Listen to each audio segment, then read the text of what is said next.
Again, I don't know what it was up against. I didn't see the other films, but I'd say it was a great film. I really enjoyed it, and a good plot. Yeah, so yeah, cool. Pete, I'd recommend that one for sure. Especially because you mentioned that your missus is into sort of thrillery, high tension films. So yeah, she's a psych like you. Yeah, yeah, absolutely. Yeah, for sure. Although, I don't know, man. I don't know what foreign films. Oh, mate, seriously, you don't even. There's a whole world. There's a whole world of cinema out there. Mate, there's a whole world of British cinema I've never seen. Don't get me started on the foreign stuff, Christ. Well, I tell you what. How about not watching Jingle All the Way in August and watching some Oscar nominees, or some the finest foreign films that other countries have to offer. I'm very. I mean, I don't like going to the cinema. I hate going to the cinema. Do you really? Why? I hate people, mate. And just the cinema, if you don't like people, the cinema is the worst place. Yeah. Why are they serving food in cinemas? Yeah, I mean... Why are they serving drink? What are you doing? You're there to watch a film. Yeah. Go out for dinner after or before. What are you doing? Get rid of it. No, the crunchier the food, the better for me in the cinema. Right, Greg. M&M crunchies, popcorn, crisps, anything. That's strike 2, mate. Is that 2 yellows? Still on the field, cards. But 2 you yellows. only get one more, mate. Yeah. That is ludicrous. Like, I'm sorry, but the last film I went to cinema was Avengers Endgame, possibly the greatest film of all time. What a waste of a ticket. Are you having a laugh? It's the biggest second film ever. Yeah, I don't care about that. Crazy Frog sold a lot of records, mate. I'm not having any of it. Anyway, and I went to the cinema twice to that because I was just so hooked. And with those types of films, I think because that culture, that I don't want to say nerdy, but that kind of, everyone's there for the same reason. They're not just there to see another film. They're there because they are hooked, especially with the Avenger lot, because there was like 23 films, and they all, even though they're all different, they all connect. So everyone is so focused. Yeah. So that the cinema I went to, there was none of your chirping, slurping. There was none of that. Yeah. In fact, the film's over 3 hours long, and hardly anyone went to the toilet. So everyone's got a catheter fitted. So I will say this though. Have you ever seen a horror film in the cinema? No, I haven't. My missus hates anything scary or anything tense. She wants to know the ending before she sees the film to avoid any sort of hiccup, any sort of scares. Like, she doesn't want to know. But yeah, so yeah, I've never actually been to the cinema to see horror. What's it like? It's amazing, and I've only done it once. It was it's not the best horror film on the planet, but it was Paranormal Activity 3. Oh Jesus! And I tell you what, 3, people weren't eating, they weren't talking. Yeah, exactly. Everyone was silent, and we were so tense. This person sneezed on like aisle 3, and everyone jumped. It was, wow! It was serious. Someone sneezed, we all jumped, and then we started like sniggered for a bit. Like, oh, that's hilarious. Someone sneezed, and it all scared everyone in the room. But we were just everyone in the room was terrified. It was great. It was horrifying, but it was good, And I would say that's the best experience I've ever had in a cinema, is watching a scary film, as opposed to like a dramatic film. I don't know. Is there any point in watching, I don't know, a dramatic, like non-action based film in the cinema? I don't think there is. Really, I mean, is there? no. I'll be honest. Unless you're dying to see a certain film, like if a book's been turned into a film and you love the book. That's true. I guess. I agree. But yeah, I won't be going to the cinema again. Oh, mate. So me and the missus, we've sort of we've ruled out any sort of non-fancy cinemas. So we won't be going to Odeon, Cineworld, Cineplex, any of that rubbish anymore. And we'll like, if we go to the cinema, like you say, it's for something either that's been cinematized that we really want to see. It's either incredible action that's going to look great in the cinema, or something like Oscar-worthy, just a really, really good film that we want to see in that experience. And we'll go to one of these fancy cinemas, either an Everyman cinema, or there's a great one called Olympic Studios in Barnes that we usually go to.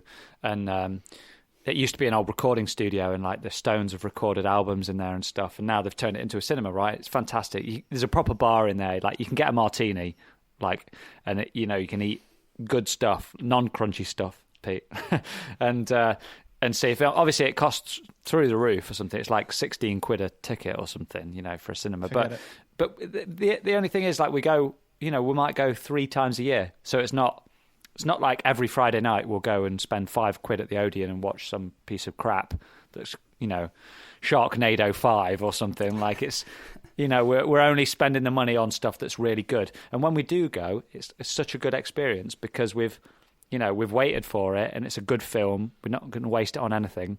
It's comfortable chairs. There's no knobheads in there either because it's so expensive. And I've got a martini sitting in a comfortable chair watching it. So it's always good, And they also don't kill you with trailers as well. It's like pretty much straight into the film in those interesting. Those sort of cinemas. I love the trailers. No. Almost more than the film. The previews for coming attractions are good, but just adverts for the new Toyota or whatever. Oh no! You've got to sit through. Not. Rubbish. No. But I'm talking about the trailers for new films coming out, and you're like, oh, that looks good. You never see it. You never ever see it. Yeah, you never see it. Never. I mean, the trailer gives you the whole story anyway. Missus going, oh, we should see that. We should see that. Yeah. Exactly, You never do. Yeah. Mate, that reminds me of an article I saw in the paper this morning saying that the new Bond film, the one yet to be released, No Time to Die, the article was saying it needs a new trailer because of obviously the time that's elapsed since the first few trailers came out. They're like, to really sell it, to really sell the tickets, they've got to release a new trailer. And I'm like, what the hell? We already saw the entire film in the first 2 trailers. What is going on? Sorry, that's not a question. I'm just outraged. That franchise, you two have discussed it. They've shot themselves in the foot many films ago. Yeah. Don't even get me started on this new one.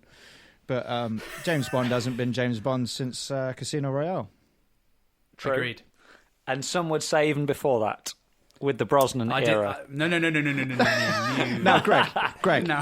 I'm gonna. What? I'm going to give you a semi-pass on this because. What are you going to say? Oh my Jesus! The Die Another Day poster has made another appearance. He's only gone and pulled the poster out. What are you saying? Hey. Now, I will give you GoldenEye. I'm giving you. Yes. Now I'm with you on the Brosnan. Brosnan is my Bond. He's my favourite. Jesus. Okay. GoldenEye, the greatest Bond film ever. No. Yeah, agreed. 100% agreed. Hashtag my Bond. Yes, 100%. So wrong. I mean, it's not even the greatest Brosnan era Bond. What are you talking about? What are you talking? What's better? We're talking about GoldenEye now. Yeah, I'm talking about GoldenEye. It's not even the greatest Brosnan era Bond. Go on. The greatest Brosnan Bond is Tomorrow Never Dies. Good film, but disagree. I disagree. It's good. It is good. Damn, it's good. But no. I texted Adam the other night, right, Greg? Was it last night? Yeah.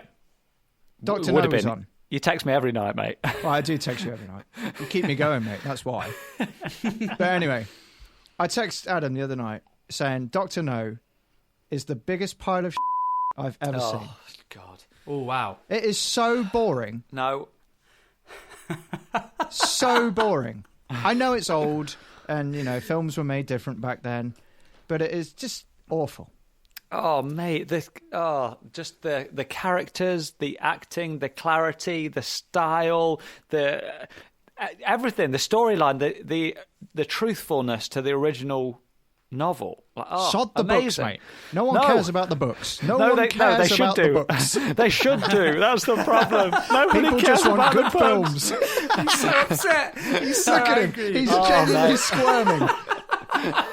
You are killing me, you two. I would love it if James Bond never used another gadget again. I don't care about gadgets. I don't care about multiple Bond girls. I care about truthfulness to the original Ian Fleming novels. The books are done. There's no more books. No, yeah, but I tell you what, I'm writing a new one. That's how much I believe in this. I'm literally writing a new one. I'm not even joking. I've not told you about this, Pete, but sort of New Year's Eve, I started writing a new Bond book. I was like, listen, we need a good one. Yeah, in all seriousness, I've got, what have I got now? About 12,000 words, So I'm ploughing on. I'm all full steam ahead. I've got. Not giving too much away. Is it set in the 60s or modern day, or? It's set. In fact, pretty much the first scene is set on New Year's Eve, 1959. So we're just going into the 60s. Mate, get over it. You got a whole decade to play with now. That's good. Exactly. Yeah, I'm setting it bang in the middle of the Fleming era novels. Yeah. So, sorry, I'm nerding out big time here, but yeah, I'm writing a new one in the style of Ian Fleming. It's just a bit of a laugh, but the whole plot's laid out, all the characters are fleshed out. I'm just literally got to finish writing it. Right, I've got a couple of points. Right, I should have done this at the beginning of the podcast. There's a couple of things I need to bring up with you two. Okay. Do it. Very, very serious. I've still not forgiven both of you. For episode 1, you chose Courtney Cox over Jennifer Aniston. Mate. That is ludicrous. Mate, no. Every single man, the two other men listening, was going, what are you talking about? Mate, series 1, come on. Courtney Cox. I don't think she's all about this. Yeah. She's incredible. Jennifer Aniston is consistent every season. Courtney Cox, granted, she is beautiful in some seasons. And then... Okay, fine. I disagree with you wholeheartedly, but I'm even talking about like after Friends as well. Right. Courtney, okay. have you seen her Cougar now, Town era Cox. She's not an advert. This could be libelous. I don't know, but she is not an. Hello, is that legal? Yeah. Yeah, right. It's Greg, Blokes podcast. Yeah. Did you hear what Pete said in the podcast just now? Yeah, about her. Yeah. About that. Yeah. What do you reckon? They're going to come back to bite us in the arse? 100%. Yeah, I thought so. What's the damage, Rick? Oof. Nah, it's not worth it, is it? Nah, I'll get rid of it. Yeah, no worries. I'll just delete it, put something else in. No, maybe not now. Jennifer wins now, today, if we're looking at them both. But it's their life is a whole series of ups and downs, peaks and troughs, and taking that all into consideration, Courtney wins. I'm not talking personality, mate. No, I don't care about that. Oh God, I'm being the ultimate man and just going what they look like. Yeah, I'm talking about peaks and troughs in their looks. I don't care about. I don't want to hang out with Monica for a day.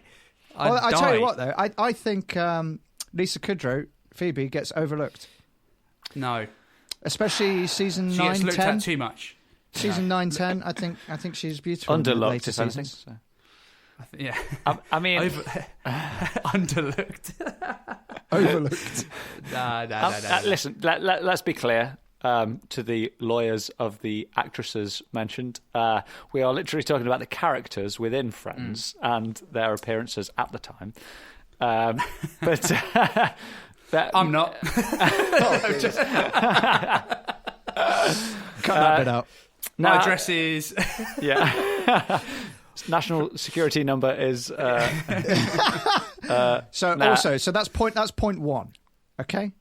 Which you both just angered me. I mean, let's be clear. We're nitpicking. They're both very beautiful women. Oh, of course, yes. Of course. I mean, especially gentlemen of our era, like they were two of the most beautiful women of our era growing up. Right? I had Aniston on my wall as a kid, as a 10-year-old boy. Yeah, I can completely see that. Yeah, fair. Yeah. I mean, I had Sean Connery, but that's fine. Oh, Jesus. Britney Spears, mate. Point 2. Nice. This doesn't concern you, Greg, so you've got a free pass on this one. Oh, thank God. I even called Adam. I sent him a video because I disagree. I didn't just disagree. I was angry. I was so mad. I had to pause the podcast and go. I had to rewind. Go, you can't be serious. When Adam thought the manliest man of all time was Roger Moore. Yep. I'm speechless. Roger Moore is a Sir Roger Moore is a gentleman and shall always remain a gentleman. Sorry, where's my penny whistle? Where's that? I'll give you that, though.